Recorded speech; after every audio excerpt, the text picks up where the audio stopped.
ओम नमः शिवाय। नमस्कार दोस्तों, आपका स्वागत है देव कथा दर्शन में। क्या आपके साथ कभी ऐसा हुआ है कि आपके दिवंगत माता पिता, दादा दादी या कोई प्रियजन सपने में आए हों?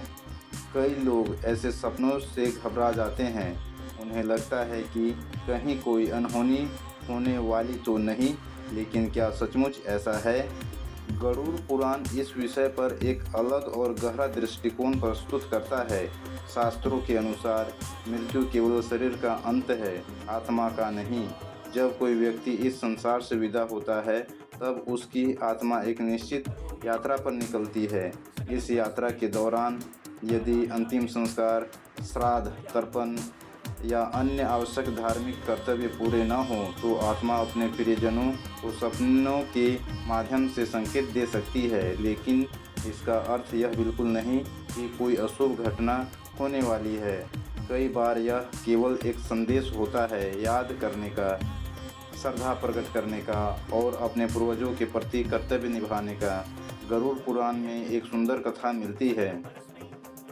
कहा जाता है कि एक व्यक्ति ने जीवन भर दान पुण्य किए, गरीबों की सहायता की और धर्म का पालन किया, लेकिन उसके निधन के बाद उसके परिवार ने उसका श्राद्ध और तर्पण नहीं किया। समय बीतने लगा, पर उसकी आत्मा को शांति नहीं मिली।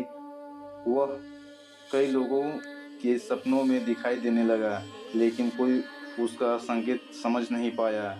एक दिन एक धर्मात्मा राजा ने स्वप्न में उस आत्मा को देखा। आत्मा ने विनम्रता से कहा, राजन, मेरे नाम से श्रद्धापूर्वक तर्पण और श्राद्ध करा दीजिए, यह मेरी मुक्ति का मार्ग है।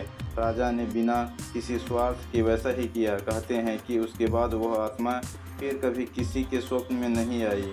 उसे शांति और सद्गति प्राप्त हो गई। यह कथा हमें सिखाती है कि पूर्वजों के लिए किया गया श्रद्धापूर्वक स्मरण, दान और तर्पण केवल एक परंपरा नहीं, बल्कि कृतज्ञता का प्रतीक है। शास्त्र भी यह बतलाते हैं कि यदि सपने में पूर्वज प्रसन्न, मुस्कुराते हुए और स्वच्छ वस्त्रों में दिखाई दे, तो इसे उनके आशीर्वाद का संकेत माना जाता है। लेकिन यदि वे उदास, भूखे, परेशान या किसी वस्तु की इच्छा व्यक्त करते हुए दिखाई दे, तो उनके नाम से दान, अन्नदान, तर्पण या श्राद्ध करना शुभ माना गया है। साथ ही एक बात हमेशा याद रखें, धर्म कभी डर नहीं सिखाता। यदि कोई व्यक्ति आपको सपनों का भय दिखाकर महंगी पूजा या भारी भरकम अनुष्ठान कराने के लिए मजबूर करे, तो सावधान रहें। सच्ची श्रद्धा का मूल्य धन से नहीं, बल्कि आपके भाव से होता है। यदि आपके माता पिता या पूर्वज सपने में आए, तो घबराएं मत। भगवान शिव और श्री हरि विष्णु का स्मरण करें। उनके नाम से किसी भूखे को भोजन कराएं, किसी जरूरतमंद की सहायता करें और श्रद्धापूर्वक उनके लिए प्रार्थना करें। यही शास्त्रों के अनुसार सबसे बड़ा पुण्य है।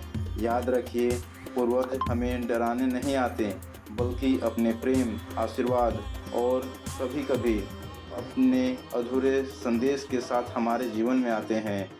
अगर आपको यह जानकारी उपयोगी लगे, तो वीडियो को लाइक करें, अपने परिवार और मित्रों के साथ साझा करें और ऐसे ही सनातन धर्म के रहस्यों को जानने के लिए देव कथा दर्शन चैनल को जरूर सब्सक्राइब करें। हर हर महादेव। ओम नमः शिवाय।